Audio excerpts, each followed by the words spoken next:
Bom dia, pessoal.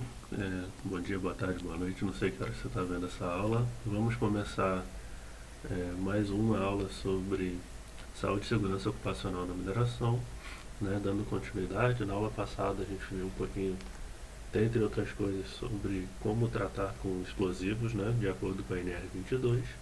E hoje a gente vai continuar vendo essa questão.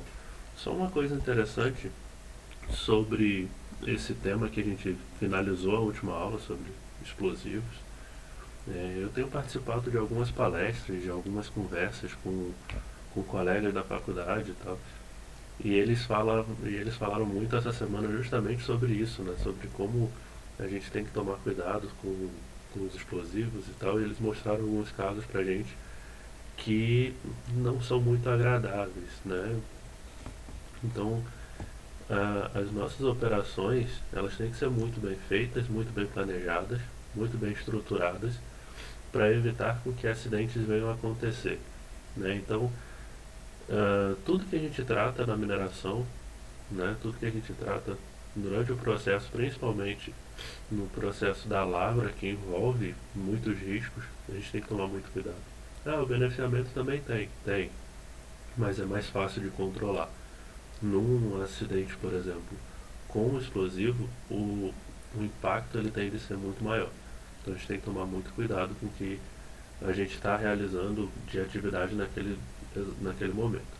No entanto, a gente não tem que tomar cuidado só com os explosivos, né? Porque são vários aspectos diferenciados que podem trazer risco, que podem trazer acidentes, né?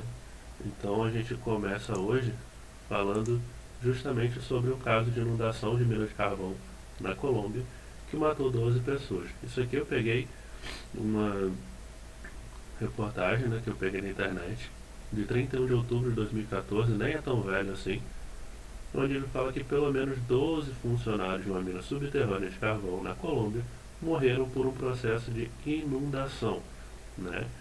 Imagina isso, gente. Você coloca seus funcionários dentro da mina, né? Lá todo mundo indo trabalhar de uma forma corriqueira, normal. Só que vem aquelas chuvas torrenciais. Lembra quando eu falei de drenagem lá em cima? Lá em cima, anteriormente, né? Algumas aulas atrás. A drenagem ela é muito importante, porque além dela manter um ambiente mais tranquilo para a gente estar trabalhando de uma forma. é, eu vou até falar uma questão de uma pergunta que me fizeram, né? Que eu não vou falar o nome.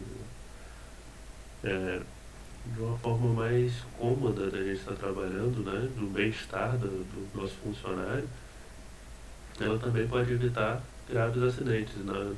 Até sobre a aula sobre drenagem, eu mostrei um vídeo do pessoal andando com um barco dentro da mina, né? Então isso aqui a própria norma ela já fala que a drenagem, a ideia que a gente tem é de uma quantidade de água menor. Mas a inundação, a ideia que a gente tem é de uma quantidade muito maior de água que vai entrando, vai vertendo para dentro da mina, o que pode vir a acontecer nesse caso desse acidente aqui. Não sei se vocês lembram, teve um caso, eu não lembro se foi 2018, 2017, de umas crianças que entraram em uma caverna na Ásia. E as crianças entraram na caverna e a água veio e prendeu eles lá dentro, né?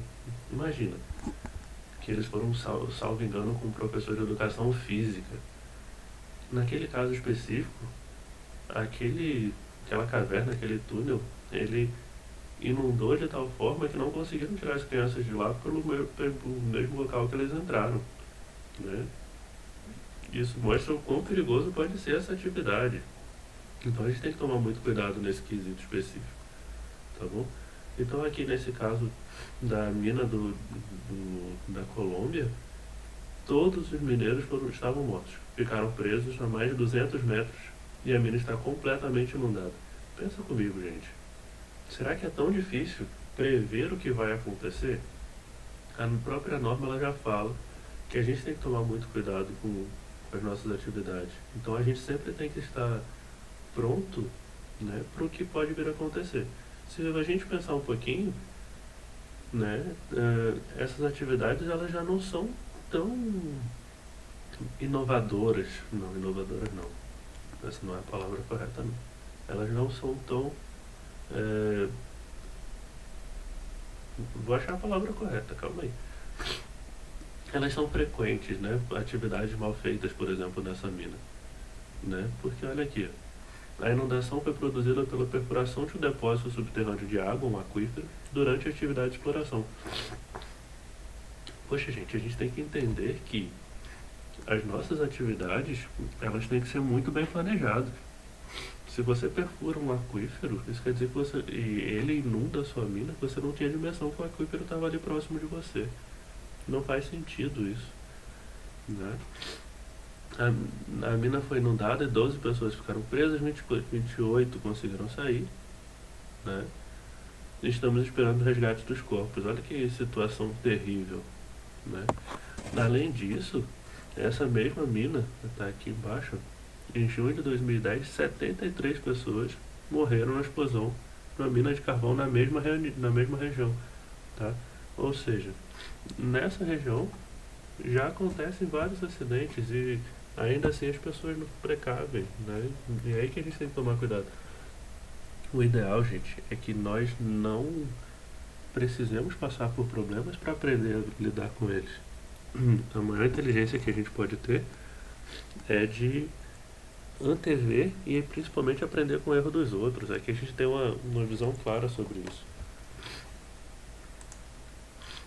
Então, a NR22 ela fala pra gente que a empresa permissionária de lavra garimpeira deve adotar medidas que previnam inundações acidentais em suas instalações, tomando como base estudos hidrogeológicos. Aí o pessoal às vezes fala, pô, mas por que eu tenho que ver hidrogeologia, né? Previstas na norma regulamentadora de mineração. Os estudos hidrogeológicos eles não servem só para captar água para poço profundo, para água mineral, algo nesse sentido. O estudo hidrogeológico é extremamente importante, principalmente para você entender para onde a água vai e você conseguir estar pronto, né, para as situações. Para quem já viu hidrogeologia, a gente sabe, por exemplo, do nível piezométrico, né, que é aonde tem maior carga d'água, que ele vai fluir do maior nível piezométrico para o menor nível piezométrico. Então a gente vai ter esse fluxo de água, não sendo necessário respeitar a superfície. Então, em alguns casos específicos, a gente tem um nível piezométrico que sua mina, né, por mais que esteja no relevo mais alto, a sua mina tem um refluxo para lá, né? Eu estou no relevo mais alto, aqui o relevo mais alto, só que o nível de água ele está para baixo, então ele pode estar atingindo uma cava profunda sua que em outros locais eles não atingiriam. Então fazer esse estudo geral é importante para a gente, para evitar acidentes, na melhor dos casos, incidentes. Então a NMR, NRM, olha, confundi, no seu item 8.2, fala que devem ser adotadas medidas que previnem inundações acidentais em todo empreendimento mineiro. Ela não fala que é só empreendimentos mineiros subterrâneos, em todo. Então isso mostra pra gente que a gente tem que tomar cuidado, né? Pensa um pouquinho uma lavra em open pit, né? Uma lavra em cava. Uma lavra em cava muito profunda, que não tem drenagem para fora, né? Ela é um cone. A chuva entrando, né? Começando a chover aqui dentro do cone, se você não tiver uma drenagem bem feita, aquilo ali pode inundar. Eu lembro que tinha uma mina que eu prestava consultoria para ela, que já teve dia da gente tirar todo mundo de dentro, porque a água passou de 2 metros de altura, né? Então a gente tem que tomar cuidado. Uma mina céu aberto é perigoso, mas não é uma mina subterrânea.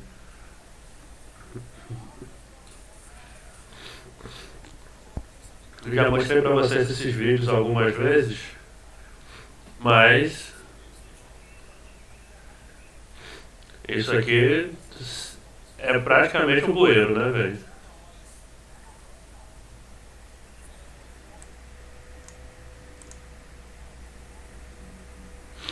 Então isso aqui é um shaft aberto, né? Onde a água verteu todo pra dentro dele. Então é aí que a gente tem que tomar cuidado. Esse vídeo eu já mostrei pra vocês algumas vezes, né? Mas pensa direitinho. O risco que isso aí não é, o prejuízo que isso aí não tá dando.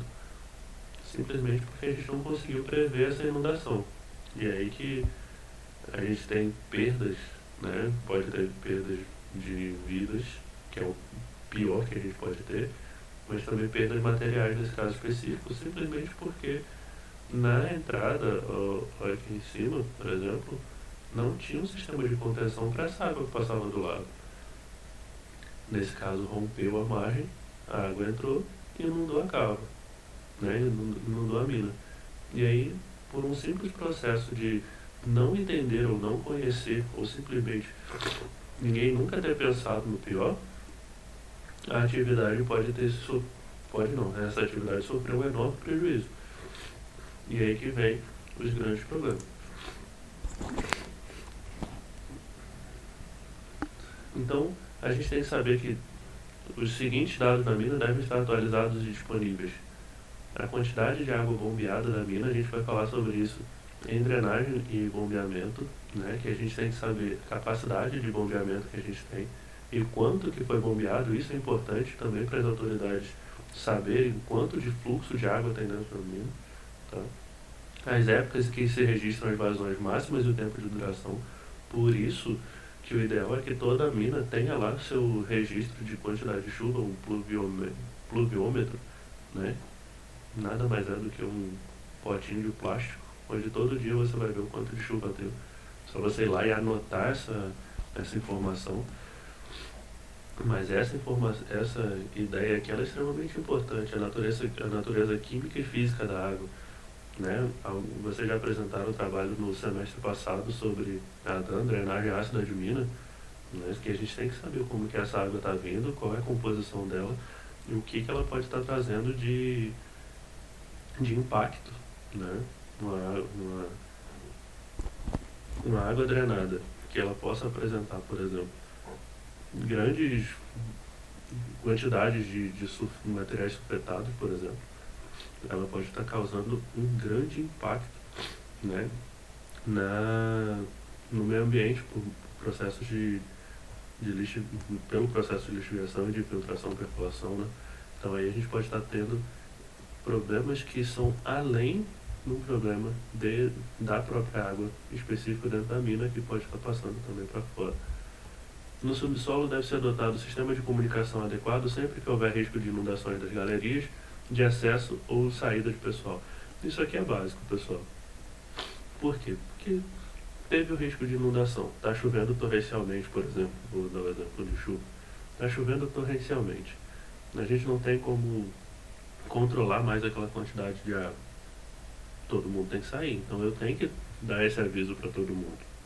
Só que pensa que a gente está num ambiente que ele é escuro, talvez, muitas frentes de trabalho elas são escuras, tem poucas pessoas trabalhando e geralmente tem-se muito barulho, né?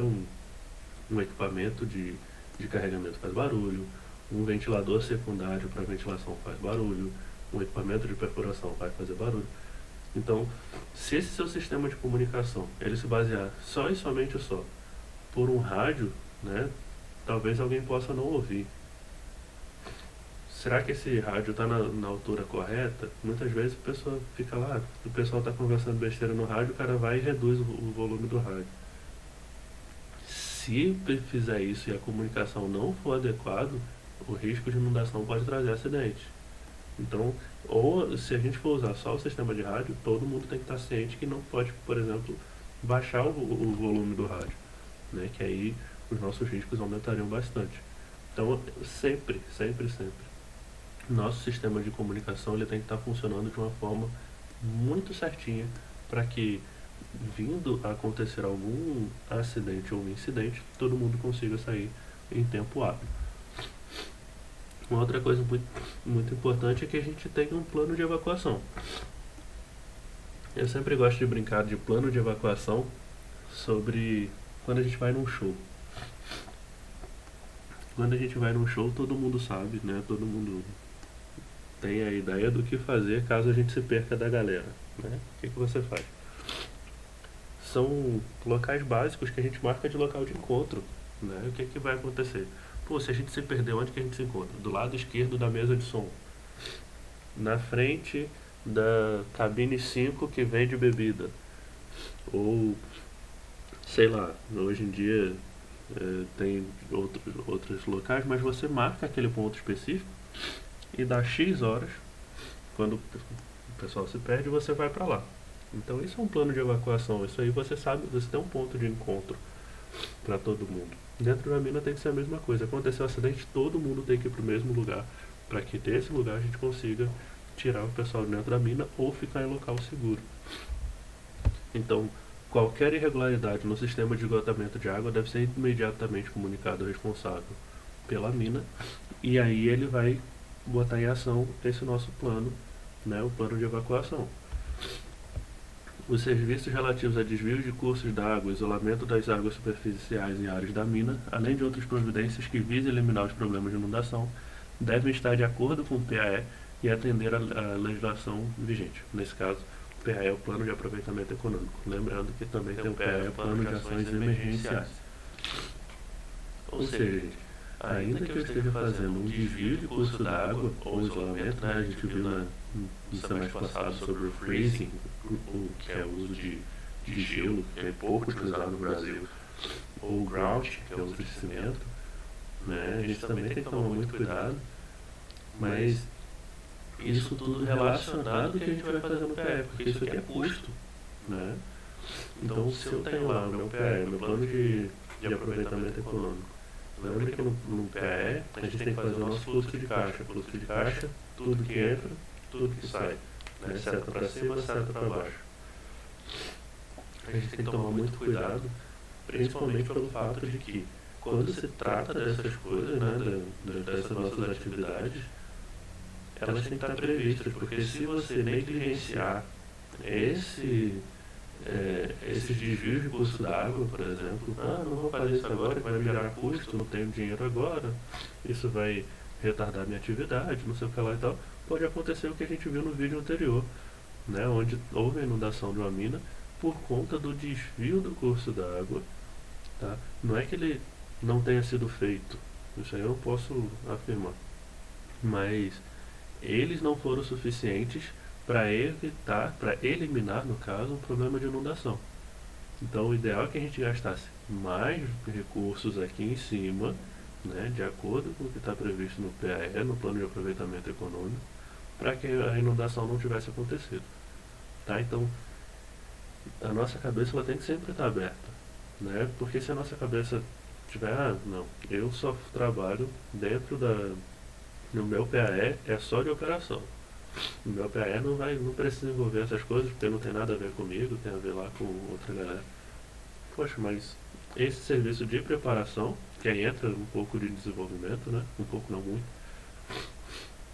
Que entra o desenvolvimento, todo mundo tem que estar muito azeitado, todo mundo tem que estar muito alinhado, né? Então isso aí é extremamente importante que a gente faça.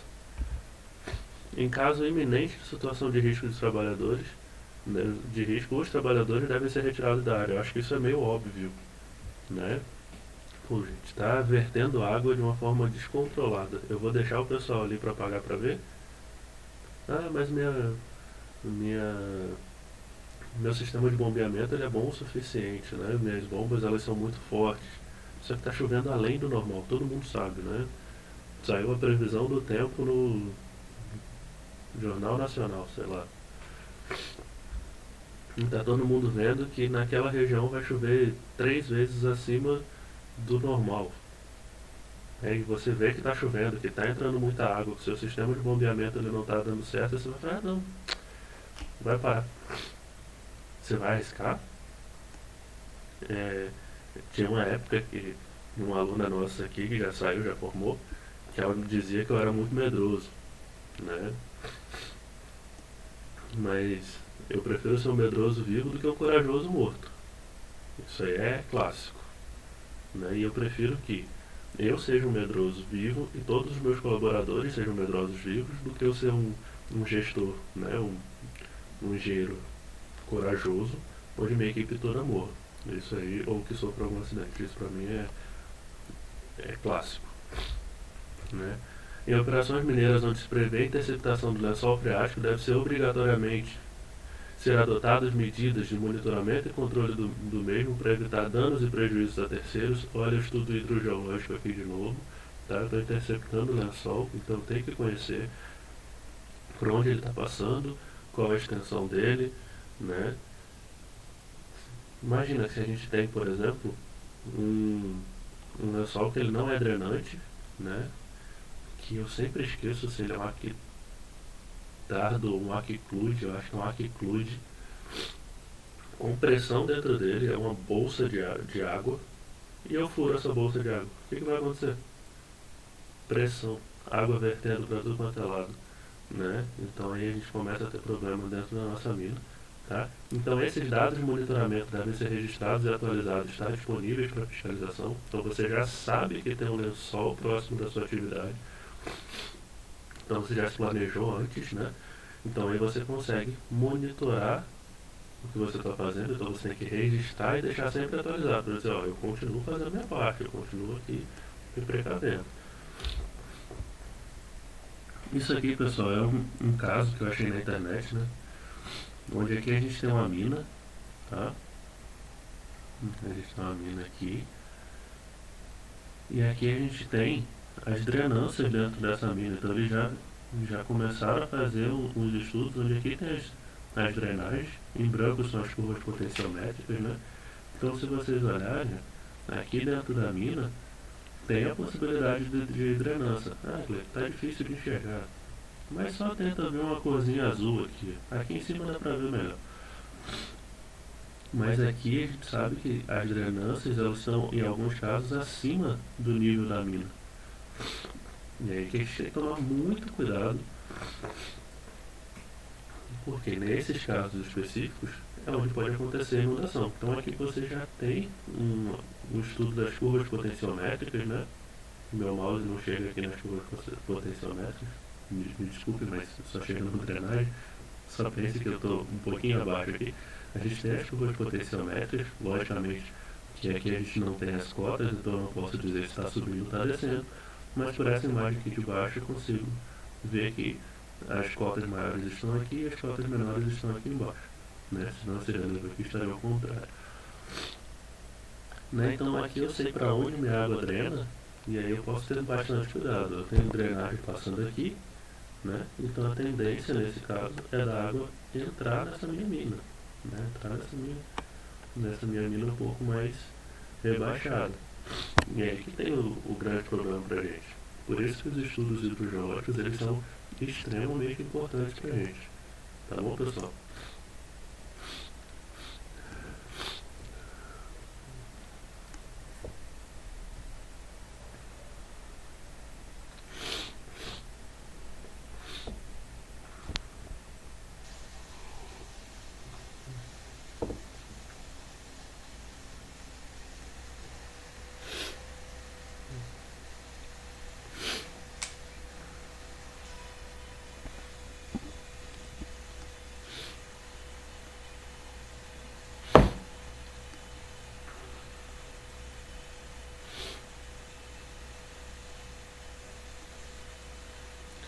Pensa que situação legal essa aí, hein?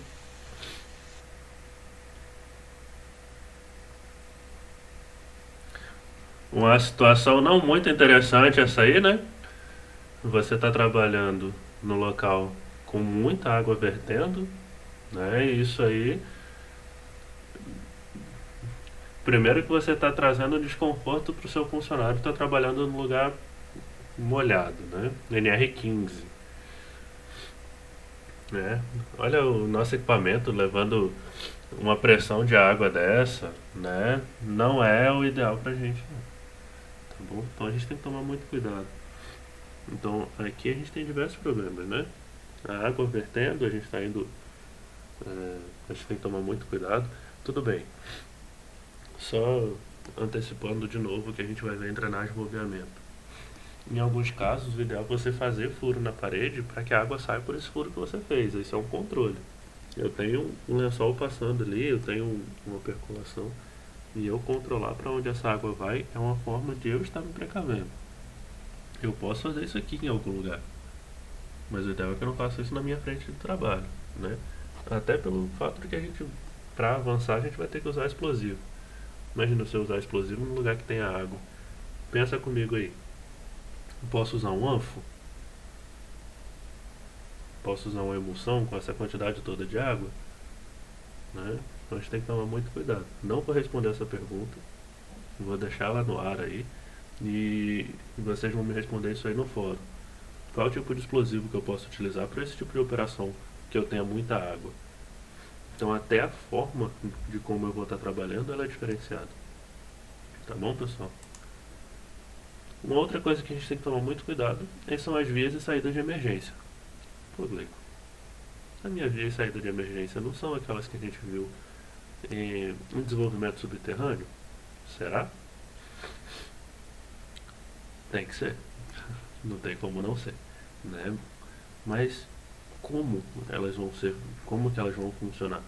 Por exemplo, a gente sabe que as vias básicas no desenvolvimento subterrâneo, o pessoal até que está fazendo desenvolvimento de minas comigo agora, vai já vai também ver que a gente vai falar sobre isso de novo na outra disciplina. Mas a gente tem, por exemplo, plano inclinado, a gente tem rampa, shaft, a gente tem os rises, esses são os básicos, né?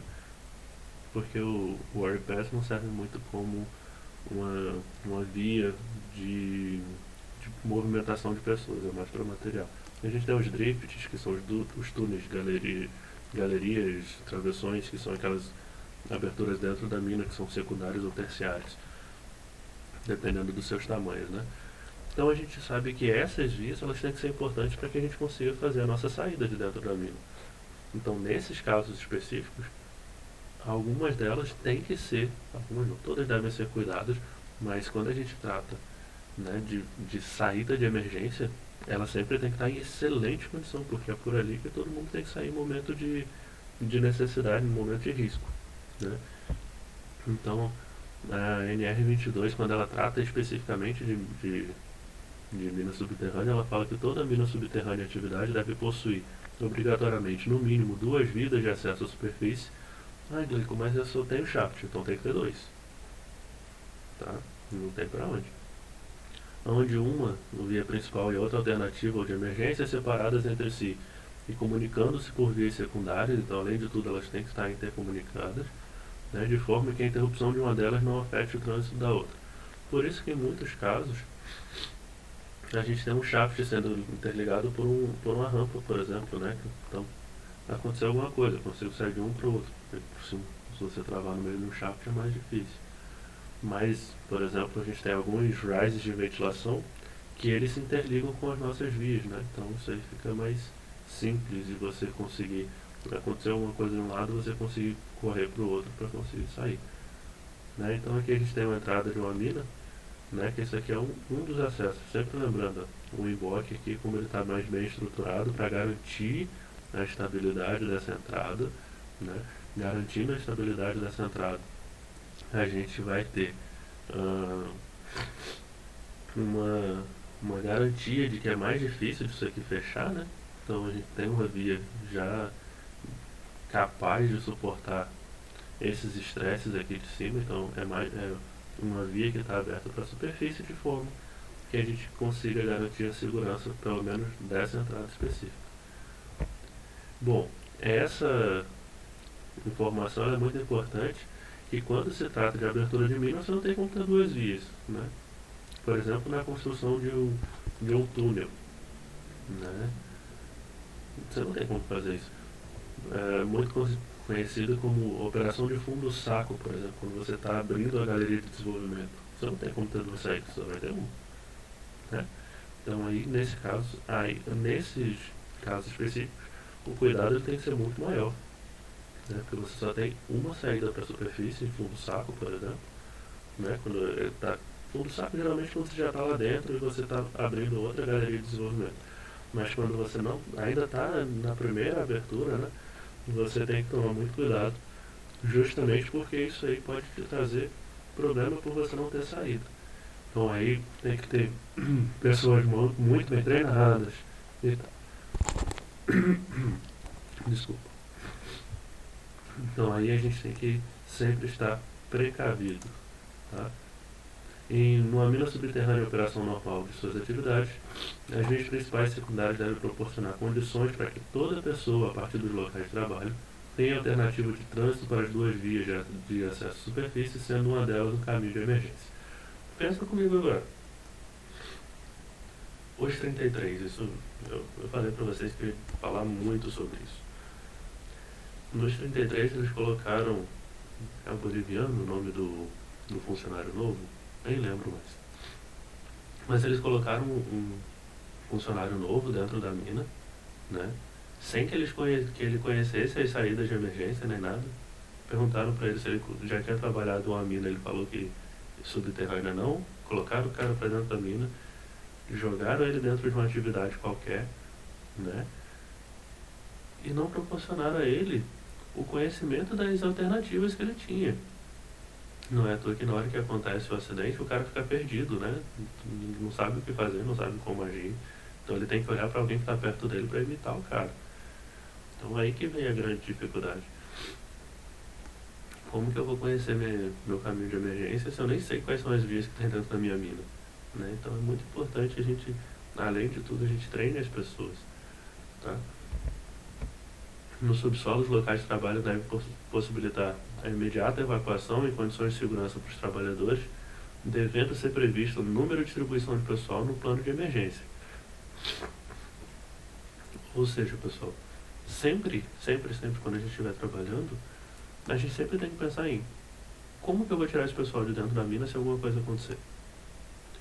Qual é a ação que eu vou ter se algum acidente acontecer? Né? Então a gente sempre tem que pensar em, não só, o meu operador está trabalhando ali com a EPI, né? Por isso que eu falei não só, tem que tomar cuidado. Está trabalhando com a EPI, o EPC é adequado, que é o equipamento de proteção coletiva, está adequado. Mas se acontecer alguma coisa, como que eu vou tirar dali? Eu vou tirar, o cara vai pegar uma carona com uma escavadeira. Não tem condição, né, pessoal? Imagina, eu já mostrei para vocês várias minas, né, várias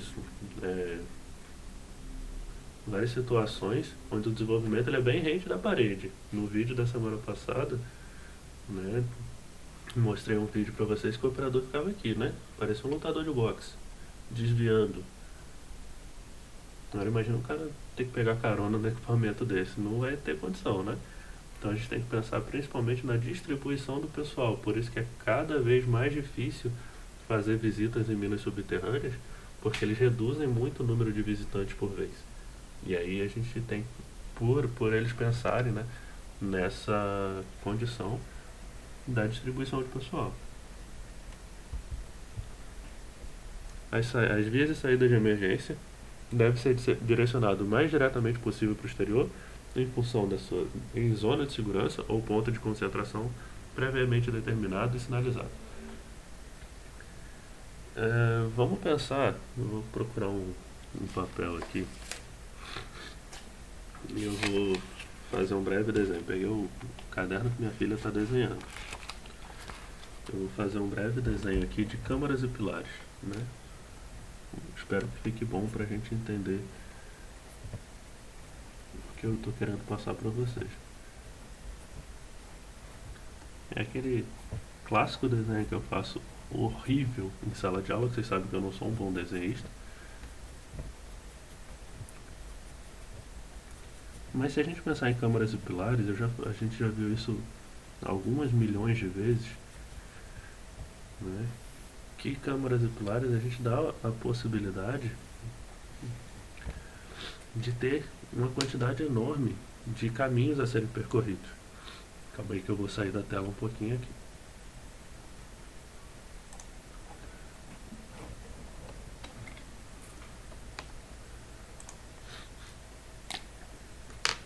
Vamos lá, deixa eu tentar mostrar para vocês aqui.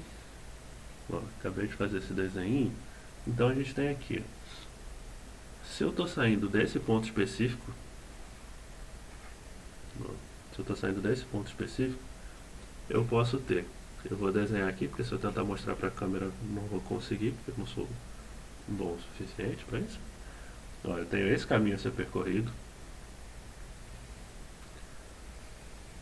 Eu tenho esse caminho. Cadê a câmera? Cadê a câmera? Eu tenho esse caminho a ser percorrido.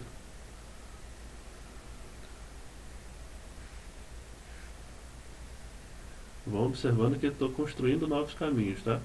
Eu tenho esses dois novos caminhos. Cadê a caneta? Pra cá. Eu tenho esses dois novos caminhos a serem percorridos para cá, né? Esse aqui e esse aqui.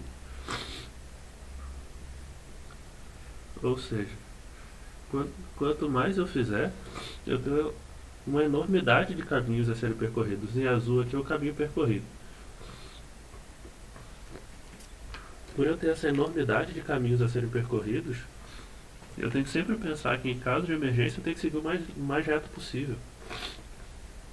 Cleiton, mas nesse caso é até simples, né? É só você seguir pelas laterais. Será que é tão simples? A gente tem que pensar, por exemplo, na ventilação, que a gente vai ver um pouquinho mais pra frente. Quanto mais caminhos abertos eu tiver, mais ventilação eu vou ter que ter. Então eu tenho que pensar que, até se eu faço ele mais direcionado possível para o exterior, eu estou economizando. Principalmente pelo fato de que a gente também, vocês já viram isso em hidráulica e hidrologia, que a gente tem que respeitar perda de carga. Quanto mais curva, mais perda de carga. Quanto mais perda de carga, menor a eficiência da minha ventilação. Quanto menor a eficiência da minha ventilação, mais eu tenho que ventilar. Quanto mais eu tenho que ventilar, mais dinheiro eu gasto. Observe que é uma coisa meio que relacionada com a outra. Você consegue visualizar isso? Então, até para eu fazer uma atividade mais rápida, me torna um processo mais seguro e mais barato. Tá? Então, eu sempre tenho que pensar também nesses quesitos. Não é somente porque eu tenho que fazer uma abertura, então eu vou fazer uma via rápida. Tá? Faça uma via rápida, segura e que você também consiga economizar. Agora imagina um zigue-zague. Vamos lá. Onde estou? Estou aqui. Pensa nisso aqui. Deixa eu tentar apontar com um lápis. Cadê eu? Estou aqui. Estou saindo desse ponto específico. Deixa eu até trazer para cá, porque eu fico olhando por aqui que é melhor, né? Estou saindo por esse ponto específico daqui. Eu já falei para vocês algumas vezes que a gente tem um negócio chamado de problema do caixeiro viajante. Por uma rede de fluxo. Então aqui eu posso sair desse ponto, posso vir para esse ponto, ou posso sair desse ponto e vir para esse ponto. Tá? Deixa eu subir um pouquinho para ficar melhor de vocês enxergarem. Nesse caso específico, eu tenho 1, 2, 3, 4, 5, 6 caminhos a seguir. Cadê o... Se eu tenho 6 caminhos a seguir, vou de novo, tá? Ó, eu tenho subir entre a esquerda, subir entre a esquerda, subir entre a esquerda. Espero que para vocês esteja para a esquerda também, porque para mim aqui está à esquerda, não sei se para vocês vai parecer que é direita, mas tudo bem. Ou eu posso vir reto, subir, vir reto, subir, vir reto, subir. Eu tenho tantas formas de fazer aqui que eu preciso ter isso previamente determinado para que todo mundo saiba qual é o caminho. A gente vai ver em ventilação que eu posso fechar qualquer um desses caminhos aí com o uso de anteparos, que são chamados. Se eu coloco um anteparo, você vem ali todo esbaforido, correndo, desesperado, e você vê, por exemplo, uma parede na sua frente, você vai olhar e falar, opa, aqui tinha uma via até ontem, e agora não tem mais. Como que eu saio? Aí você entra no labirinto. Né? Então, por isso que quanto mais reto possível, melhor. Acabei de mostrar para vocês, por esse desenho totalmente excelente, só que não, né? Que a gente tem diversos caminhos a serem percorridos e se você não souber exatamente o que fazer, pode dar ruim. Né? Então é que a gente tem que tomar bastante cuidado. Então, sempre a gente precisa ter um ponto de encontro de emergência, assim como eu tinha falado anteriormente, né? Para que todo mundo consiga Se encontrar nesse ponto, que todo mundo precisa conhecer esse ponto, então geralmente no ponto de encontro vai ter essa placa, né, onde todo mundo vai se encontrar e o líder vai tirar todo mundo dali. Essa é a grande função do nosso líder, né? As vias e saídas de emergência, assim como todas as vias de circulação e portas que lhes dão acesso, devem ser devidamente sinalizadas e mantidas desobstruídas. Só para vocês ainda não devem ter visto, mas existem portas dentro de minas subterrâneas que é para evitar com que o ar sujo se encontre com ar limpo, que a gente chama de curto-circuito do ar. Tá? Mas o que é isso? Para que isso serve? Eu garanti que essas portas estejam desobstruídas, serve para que se você tiver que sair, você consiga realmente não ter muito problema. Muitas dessas portas, elas são movidas pneumaticamente, né? Então, ela vem, o sistema pneumático ela abre, né? E depois ela fecha. Mas o ideal é que você tenha uma porta pequenininha que a pessoa consiga passar e sair de forma mais tranquila, mas sem grandes esforços, né? Para se necessário for uma evacuação mais rápida, ela não encontre obstáculos. O que aconteceu por muito tempo, por exemplo, era em saída de cinema ou saída de casa de show, que o pessoal colocava uma corrente. Aí acontecia um incêndio, qualquer coisa nesse sentido, o pessoal não tinha para onde sair. Por isso que hoje em dia você vai lá no cinema e tal, e logo no aviso, antes dos trailers, o pessoal lá do próprio cinema, ele coloca um videozinho explicativo, que na porta do cinema é só você empurrar uma barra para baixo, que a porta vai abrir, não sei o que lá e tal. Isso tudo é para garantir com que você tenha uma porta que esteja fechada, garantindo a função dela, mas que ela não esteja travada, né? Se ela estiver travada, o perigo é gigantesco. Isso aconteceu muito em escolas também, né? Tinha muita escola antigamente que ela ficava fechada e trancada, né? E por questão de segurança hoje em dia já não ficam mais nessa forma. Às vezes, né, se tem um porteiro, alguma coisa nesse sentido, para que ela não precise ficar obstruída, porque em caso de acidente todo mundo consiga sair. Dei dois exemplos que não tem nada a ver, falei de escola, falei de cinema, mas a gente precisa entender que isso também é importante para uma mina subterrânea. Os planos inclinados e chaminés destinados à saída de emergência devem possuir escadas construídas e instaladas. Voltamos ao caso dos 33, aonde eles tinham os rises, mas no meio do rise a escada acabava. Não tinha como chegar no nível superior. Né? Então os caras ficaram literalmente presos. Né? Isso aqui é interessante a gente ver, porque em algumas minas eles têm diversos rises que se conectam, que conectam os níveis, né? Só que em alguns casos é um rise aqui, outro rise aqui. Aí eles vão intercalando os rises, que é para não ter influência direta de um sobre o outro e você conseguir garantir a estabilidade. Desculpa. E isso é importante para você sempre estar operando, né? Sempre ter esses rises bem estruturados. Então, se acontecer alguma coisa, o cara tiver que subir pelo rise, ele tem que subir. Cadê a câmera? Ele tem que subir, corre, sobe, corre, sobe, corre, sobe. Né? Isso acontece com uma certa frequência. Ah, Gleico, mas isso é ruim? Não, não vejo isso como ruim. Né? Porque as distâncias são de 20 metrinhos, de 15 metros, mas você garante a estabilidade do rise por mais tempo. Tá bom? Mas sempre possuindo escadas, tá? Que elas sempre estejam construídas e principalmente instaladas. Não adianta nada eu só construir e não instalar. Né? Com relação à paralisação e retomada das atividades, isso aqui é um fator bem interessante, né? Porque a gente tem o direito de suspender temporariamente a nossa atividade. Vamos pensar no período que a gente está vivendo hoje, pandemia. Deixa eu pensar em algum minério que não esteja sendo vendido, sei lá.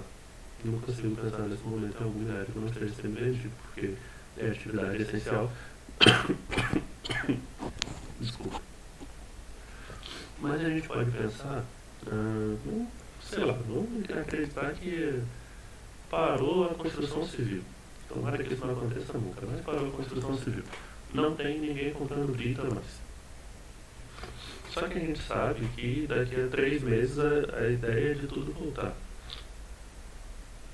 Eu posso suspender minha lavra hoje? Pode, eu não faria isso com uma previsão tão rápida de volta. Né?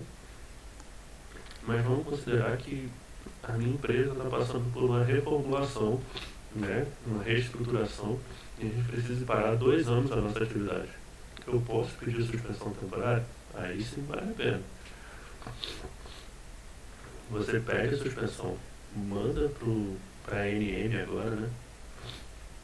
E também você tem que comunicar ao MTE, Ministério do Trabalho e Emprego, que você está suspendendo o salário. E aí você vai dar a sua justificativa técnica de por que você está suspendendo a sua lavra, e você pode voltar no futuro. Tá?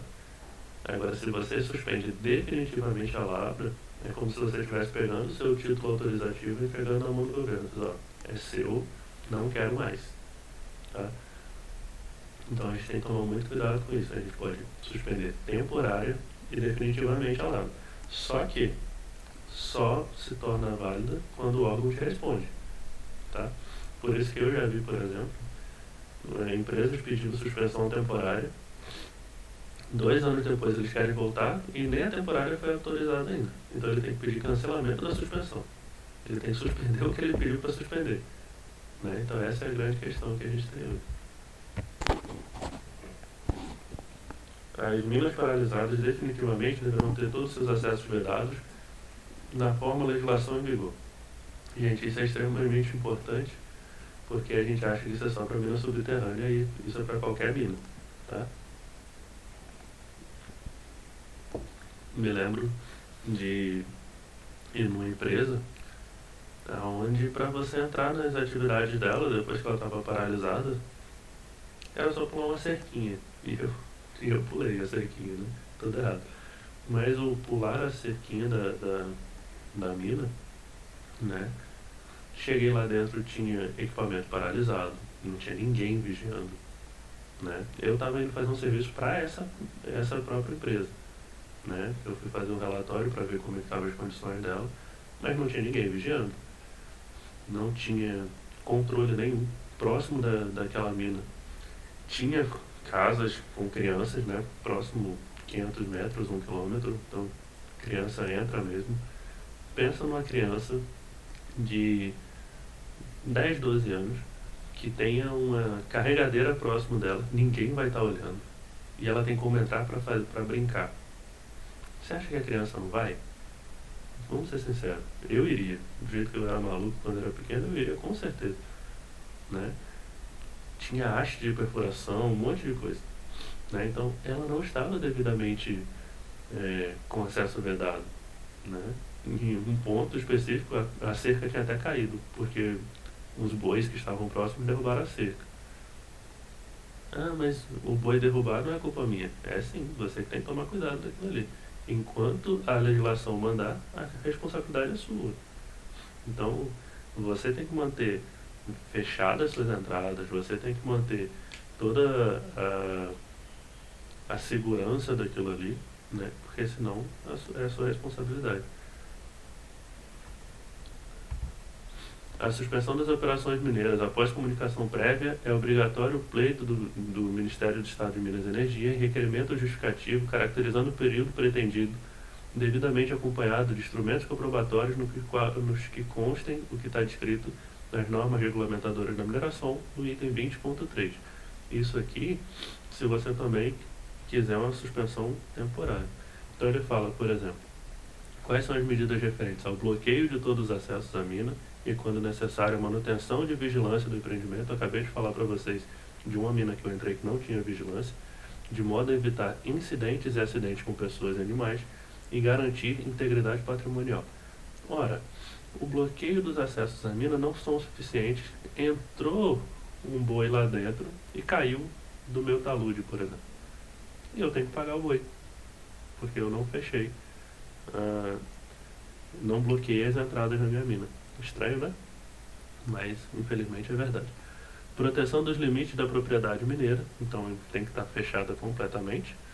E desativação dos sistemas elétricos. Como eu falei de uma criança entrando ou querendo brincar numa carregadeira, imagina se tiver uma instalação elétrica ali, né? Então ela pode vir também a sofrer um choque elétrico. Para o retorno das atividades da lavra, depois da suspensão, como eu brinquei, né? Deverá ser tomada as seguintes providências: reavaliar o estado de conservação da mina, suas dependências, equipamentos e sistemas. Isso aqui me remete um pouco à mina da Passagem em Mariana, Minas Gerais. Por que me remete a isso? Porque por um tempo eles pensaram em voltar às suas atividades, né? Fizeram estudo, apresentaram, até hoje não conseguiram. Mas na mina da Passagem, grande parte da mina está alagada, né? Está inundada e a própria água está servindo como uma estabilização dos taludes. Para eles voltarem às atividades, eles têm que tirar a água de dentro. E para eles tirarem essa água toda de dentro, eles precisam rever a estabilidade dos taludes, né? Tem que ver se as aberturas elas ainda são autossustentáveis, se não tem que tratar, né? E tudo isso é importante. Não é simplesmente, quero voltar amanhã, voltei, vou continuar trabalhando, não fiz nenhuma inspeção, e aí o acidente pode acontecer. Então por isso que a gente tem que reavaliar a conservação da mina para que a gente consiga trabalhar de forma segura. Reestabelecer as condições de higiene e de segurança do trabalho. Pensem comigo, por exemplo, de uma forma bem simples: ventilação. Se o meu sistema de ventilação ele já não é mais eficiente, eu tenho que rever, né? Tenho que fornecer ar novamente para que eu consiga purificar o ar para que as pessoas possam voltar para dentro da mina.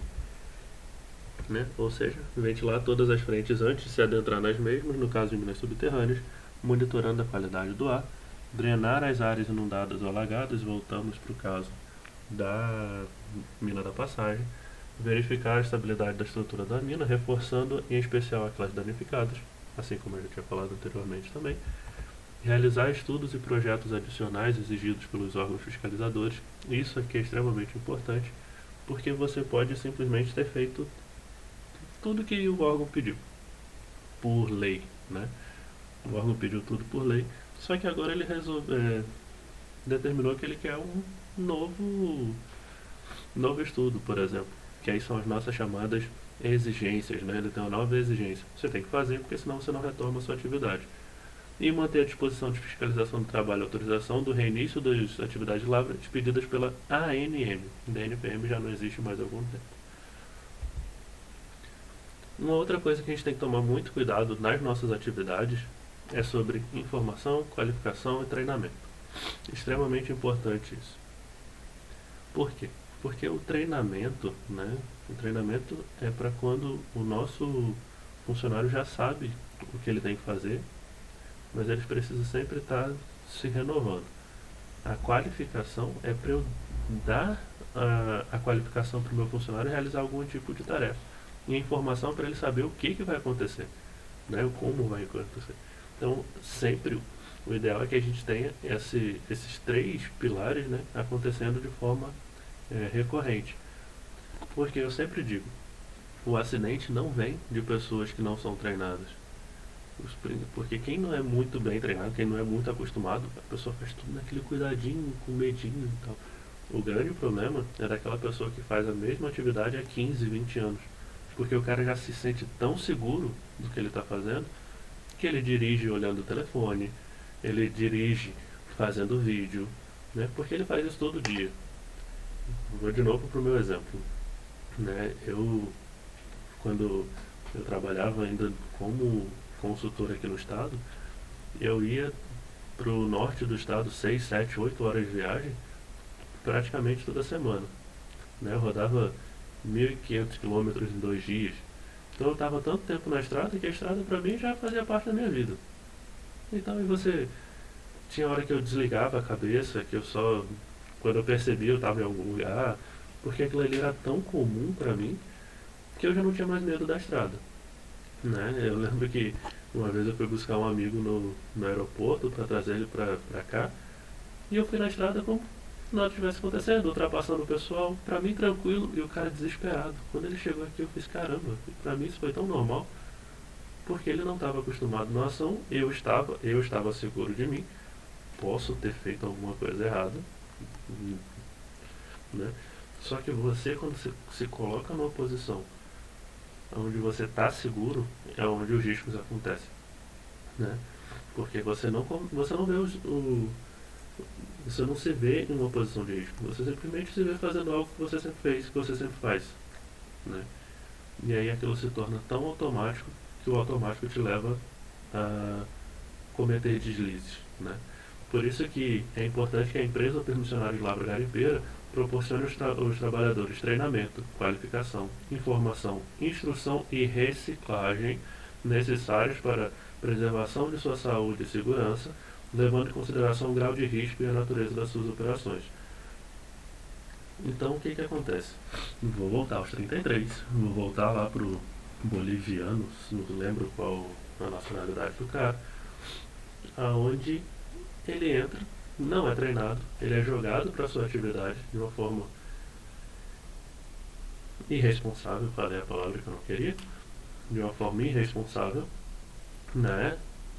Não, sem treinamento nenhum, como que ele vai saber o que ele tem que fazer?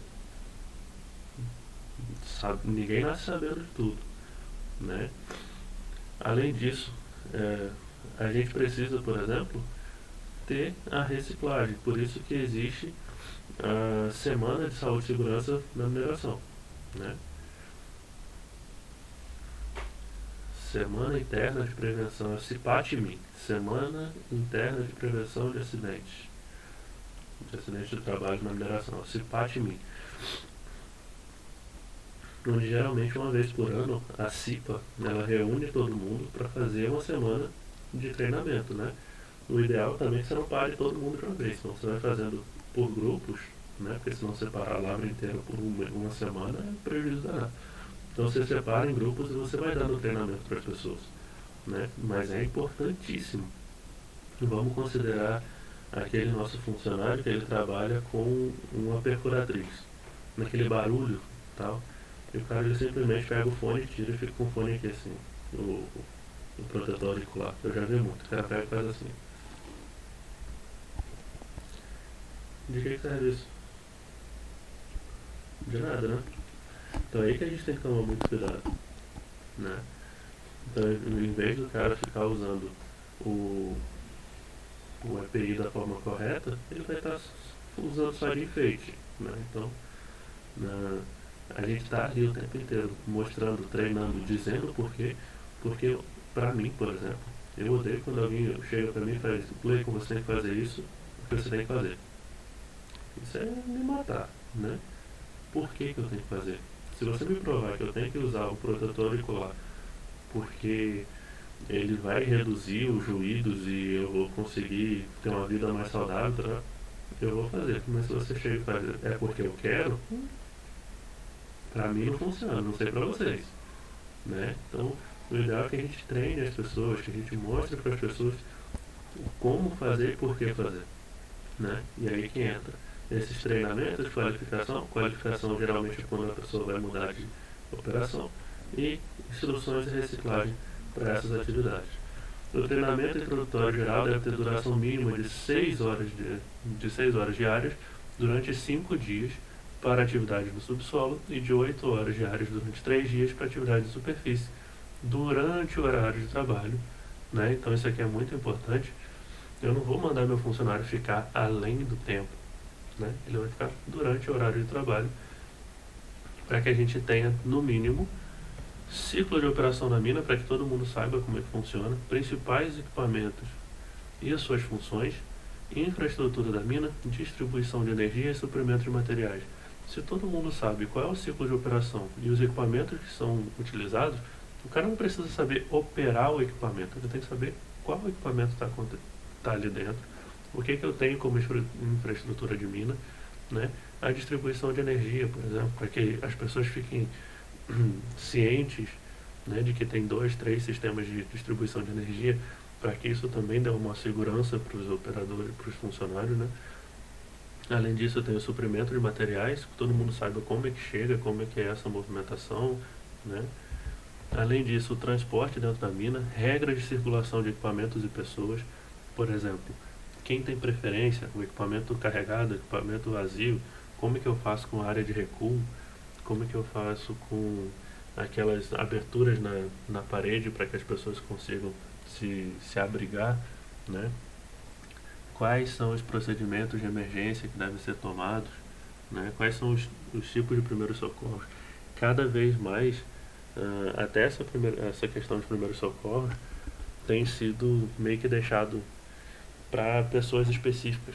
Por exemplo, aconteceu um acidente, eu tenho que saber o que fazer, né? Mas o ideal é que eu chame uma pessoa especializada. Eu só faça realmente primeiro socorro em casos extremos. Se não for muito extremo, eu tenho que chamar uma pessoa qualificada. Quebrou a perna, eu deixo a pessoa quietinha e eu tenho que saber como fazer. Ah, não tem ninguém. Aí eu começo a estabilizar a perna, procuro aquelas talas laterais para que eu consiga imobilizar e tal, para que eu consiga movimentar a pessoa. Mas a gente tem que tomar muito cuidado também nessa questão de primeiros socorros, porque você pode estar colocando outra pessoa em risco, em mais risco no caso. Então tem que se tomar muito cuidado com isso. Então esse treinamento ele tem que ser muito importante para todas as funções que foram descritas até agora, né? Além disso, a divulgação dos riscos existentes no ambiente de trabalho, constante no PGR, né? E dos acidentes e doenças profissionais, que também são muito importantes. Só uma pergunta: você já ouviu falar em LER e DORT? Provavelmente você já ouviu falar em LER, né? Mas dificilmente você já ouviu falar em DORT. Eu até estou pesquisando aqui agora para não falar o nome errado do LER e DORT. O LER é lesão por esforço repetitivo e o DORT são distúrbios osteomusculares. Ruim aqui em Brasil. Distúrbios osteomusculares relacionados ao trabalho. São muito parecidos, né? O LER e o DORT eles estão bem relacionados pelo simples fato que os dois são praticamente por lesões repetitivas. Só que se eu, por exemplo, estou trabalhando com abatimento de show, aquilo ali não é um esforço repetitivo, eu não estou o tempo inteiro fazendo o mesmo movimento. Eu vou abater o show quando eu tiver show para bater. Diferente de uma pessoa que passa o dia inteiro no computador aqui. Ali é uma lesão por esforço repetitivo. Mas o DORT, ele também é importante que a gente consiga entendê-lo, porque dependendo da ergonomia do nosso funcionário, por exemplo, ele pode estar tendo uma lesão a mais, né? Então, esses distúrbios osteomusculares, né? Porque ele pode ser muscular ou ele pode ser ósseo, isso é um problema a ser tratado, né? Então, por isso que a gente tem muitas minas têm alongamento antes de você começar a sua atividade, né? Para que as pessoas estejam mais bem preparadas para elas. Pô, Gleico, mas nada a ver, né? Eu sou um engenheiro. Pra que eu vou alongar? Ah, tá bom. Passo o dia inteiro dentro do carro, indo pra cima e pra baixo, resolvendo alguma coisa, dirigindo, né, fazendo um projeto no computador, né? Então isso aqui também é uma doença ocupacional, que a gente tem que tomar muito cuidado, né? O caso que a gente está vivendo hoje de isolamento, distanciamento social, por exemplo, isso pode gerar uma síndrome de burnout, né? Que é aquele, eu acho que eu já falei para vocês, a síndrome de burnout é quando você se coloca numa posição que você pensa, puxa vida, eu tenho que estudar amanhã. Isso já começa a te estressar, você já começa a ficar com o psicológico abalado, ou então, pô, tenho que descer a mina de novo, falar com aquelas pessoas chatas, meu chefe está me perturbando, nananá. Isso tudo são problemas, né? Então isso aí é uma doença ocupacional. A gente pensa muito no risco de acidente, mas segurança também está na segurança da cabeça. Se você tiver com a cabeça boa, é mais difícil de você sofrer algum tipo de acidente, né? Então isso também a gente tem que tomar muito cuidado, mas a gente também tem que reconhecer o ambiente de trabalho. Eu acho, eu já vi algumas experiências de pessoas que entraram na empresa, né? E a pessoa simplesmente falou, vai, pra onde? Fazer o quê? Sua mesa é aquela ali, a sua função de trabalho é aquela lá. Tá, mas quem trabalha comigo? Não, você vai descobrir. E aí, como é que você faz? Né? Se você não sabe o que tem que fazer, com quem tem que fazer, quer dizer, saber o que tem que fazer, você sabe que você foi contratado para alguma função. Mas você não sabe onde, você não sabe como, você não sabe com quem você fala, quem é a sua equipe, você não sabe de nada. Né? Então o ideal é que a gente sempre tenha um reconhecimento do ambiente de trabalho para evitar algum tipo de acidente, que é outro para os 33 no boliviano, que simplesmente jogaram o cara lá para dentro e se vira. Agora que eu falei boliviano, eu fiquei na dúvida. Boliviano ou venezuelano? Não lembro mais, mas tá fácil. Né? Então, a empresa permissionária de lavra garimpeira deve proporcionar treinamento específico com reciclagem periódica aos trabalhadores que executem as seguintes operações e atividades. Vamos lá, hein, pessoal. Reciclagem periódica. Qual é o período? Não especificado, por isso que geralmente é 1 ou 2 vezes ao ano. Abatimento de chocos e blocos estáveis, tratamento de maciços, como colocação de telas tirantes e tal, manuseio de explosivos e acessórios, extremamente importante isso aqui, até porque as normas têm mudado constantemente. Falei para vocês na aula passada, né, daquelas 3 normas. São 2 portarias e uma instrução técnica, né, que a gente tem lá novos. A gente tem que tomar muito cuidado com perfuração manual também, porque isso aqui pode trazer bastante problema. Carregamento e transporte de material, transporte por arraste, que existem alguns equipamentos que você faz esse transporte, né? Você coloca cabo de aço, cadê esse? Eu coloco uns cabos de aço presos e eu começo puxando o material. Então esses são os transportes por arraste. Operações com guinchos e içamentos, né? Principalmente o pessoal trabalha com shaft. Inspeções gerais de frente de trabalho. Esse pessoal de inspeção geral de frente de trabalho tem que estar sempre muito atento ao que ele está fazendo, né? Porque é ali que pode acontecer mais acidentes. Manipulação e manuseio de produtos tóxicos e perigosos e principalmente outras atividades e operações de risco especificadas no PGR. Agora, se eles têm que estar sempre treinados sobre atividades e operações de risco constante no PGR, no Programa de Gerenciamento de Risco, se alguma nova operação faz-se necessário alterar o PGR, então o treinamento tem que acontecer todo de novo, né? Não basta só eu mudar o meu PGR, não basta que faz-se necessário que eu o mude e principalmente que eu treine as pessoas para trabalhar com ele, tá bom? As instruções visando informação, qualificação e treinamento dos trabalhadores devem ser redigidas em linguagem compreensível, adotando metodologias técnicas e materiais que facilitem o aprendizado para a preservação da segurança e saúde. Eu estou pensando em alguma frase bem rebuscada aqui para vocês agora. Infelizmente não está vindo nada na cabeça agora, mas vamos pensar em... para que o desmonte de rochas aconteça de forma adequada, precisamos conhecer a densidade do nosso explosivo buscando o nosso VOD, a velocidade de detonação, porque isso vai fazer com que a fragmentação do nosso material atenda o gap, né, do nosso britador. Aí nosso operador vai olhar e vai fazer o quê? De que esse maluco está falando? Não, pessoal, nosso explosivo ele tem que ser de acordo com que eu consiga fragmentar a rocha do jeito específico do que a gente precisa, porque a britagem lá ela tem um tamanho máximo que pode entrar. O pessoal, tá, é isso. Né? Então, a gente tem que tomar muito cuidado com as informações que estão chegando, porque para você pode estar tranquilo, né? Coloca aquele monte de termo em inglês no meio ainda para ficar mais bonito, né? Eu tô aprendendo a fazer isso agora e eu acho isso horrível, né? De você começar a falar, você joga uns terminhos em inglês, aí o seu funcionário que não sabe falar inglês, ele vai ficar perdido. E aí, o que a gente está dizendo? Né? Eu falei GAP agora há pouco. Se você não lembra de britagem, GAP é a abertura do britador, tá? Então, olha como que isso é complexo, né? Então a gente tem que tomar muito cuidado. Quanto às disposições gerais da CNR 22, ela fala que o empregador deverá fornecer ao trabalhador do subsolo alimentação compatível à natureza do trabalho, sobre a orientação de nutricionista na forma da legislação vigente. Pô, eu tenho que me preocupar com um nutricionista. Pô, eu sou gerente da mina, o que tem a ver nutricionista comigo? Tem a ver.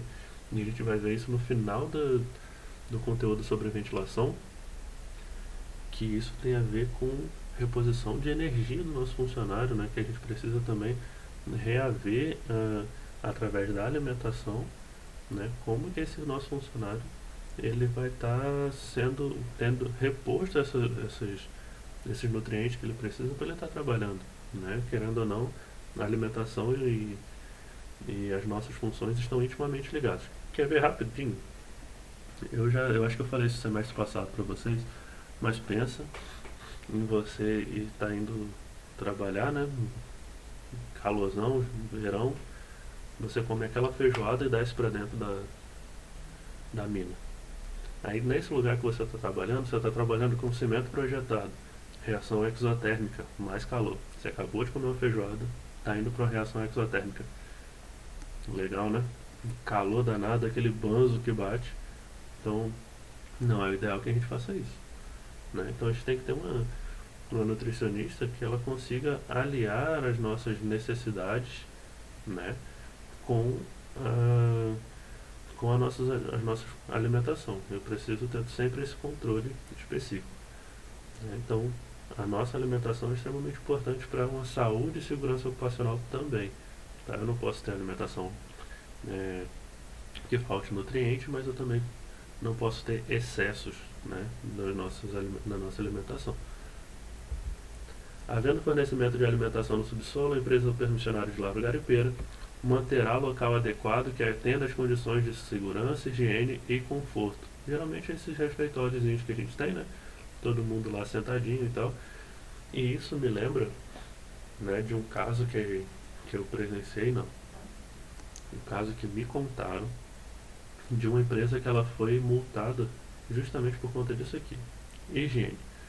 Sabe o que é higiene? Qual foi a higiene que levou a multa? Foi o simples fato de que nessa empresa específica, a lixeira que tinha no refeitório, ela não tinha tampa, então todo mundo limpava a mão, jogava e ficava ali no cantinho. A lixeira, por norma, ela tem que ser aquela lixeira com pedal, onde ela tem uma tampa, você aperta o pedal, ela abre a tampa e você joga o lixo dentro. Se você não tiver isso aí, você está descumprindo a norma. Olha que detalhezinho que pode te levar a uma multa, né? Mas isso aí é uma questão de higiene, tá? Então a gente tem que tomar muito cuidado com essas relações também.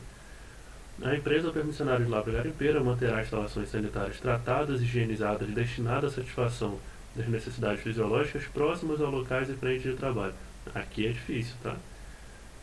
Muitas empresas que eu já fui até hoje não chegam nem perto de ter essas instalações sanitárias. E aí que a gente começa a ter problema. O nosso funcionário, eu falei isso na aula de desenvolvimento. Nosso funcionário tem que fazer suas necessidades. Onde que ele vai fazer? Né? Não tem um banheiro próximo de uma instalação sanitária, ele tem que ir a algum lugar. Né? E aí, nesse ter que ir a algum lugar, eu posso estar colocando a saúde do nosso funcionário em risco. Mas não só dele, eu posso estar colocando de várias pessoas em risco.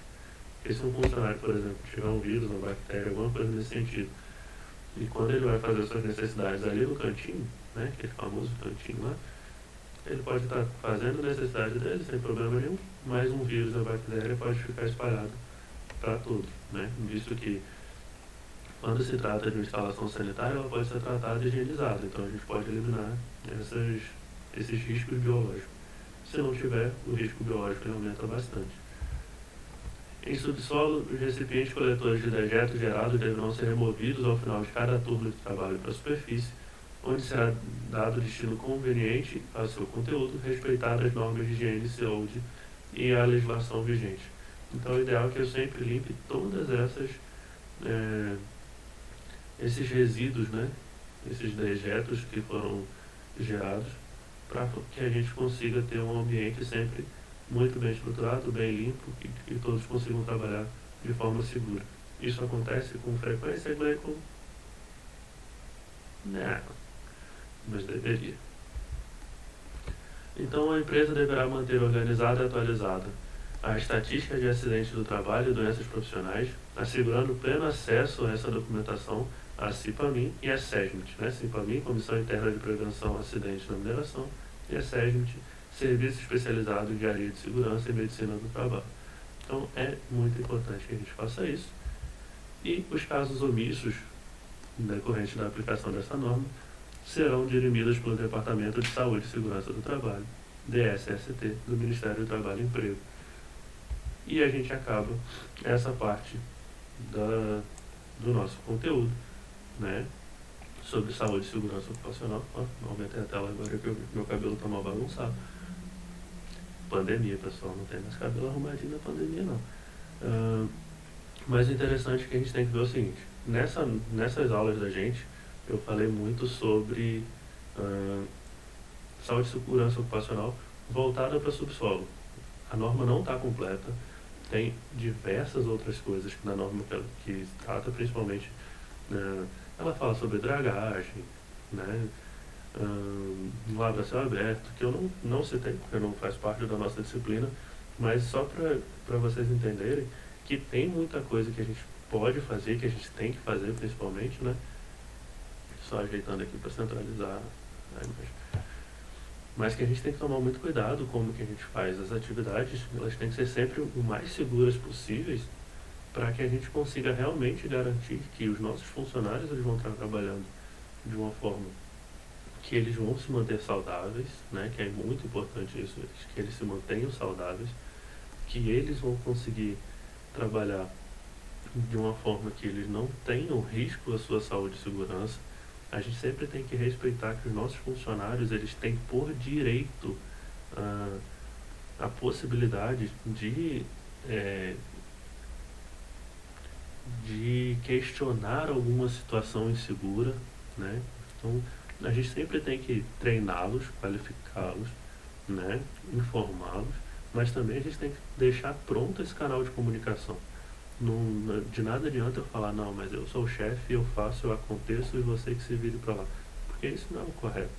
Não é o correto é que a gente sempre tem esse caminho, essa comunicação sempre bem feita, bem estruturada, que todo mundo tenha consciência, por mais que a gente saiba que isso é meio tópico, porque depender da consciência dos outros não é simples, mas é o que a gente tem que fazer de uma forma segura, tá? Então, se eu me informei, se eu disse como fazer, por que fazer, instruir sobre cada tipo de atividade, evita o que eu falei lá atrás, daquele carinha que descia a escada escorregando, né? Isso vai evitar com que isso aconteça. E quanto mais eu evitar que isso aconteça, mais as nossas operações vão estar seguras e mais eu consigo minimizar os riscos, tá? Tem uma definição, né, de risco, que o risco é a possibilidade de acontecer alguma coisa sobre o tempo de exposição, né? Então, se eu diminuo o tempo de exposição ao risco, ou seja, se eu treino a pessoa, se eu coloco ela em condição segura, esse meu risco ele tende a diminuir. Se cada vez mais ele estiver destreinado ou fazendo uma operação insegura, esse tempo de exposição aumenta, então meu risco também vai estar aumentando, tá? Então eu tenho que tomar muito cuidado. Então é probabilidade vezes o tempo de exposição, se fosse sobre diferente. Então quanto maior for o meu tempo de exposição, eu vou estar aumentando essa minha probabilidade de acidente, e aí a gente tem todos esses problemas. Tá bom, pessoal? Então essa parte de saúde e segurança ocupacional a gente acaba por aqui. Na próxima atividade que a gente tem a nossa querida avaliação, e depois disso a gente começa a falar de drenagem, bombeamento e iluminação em minas subterrâneas. Tá bom? A gente se vê em breve e fique com Deus.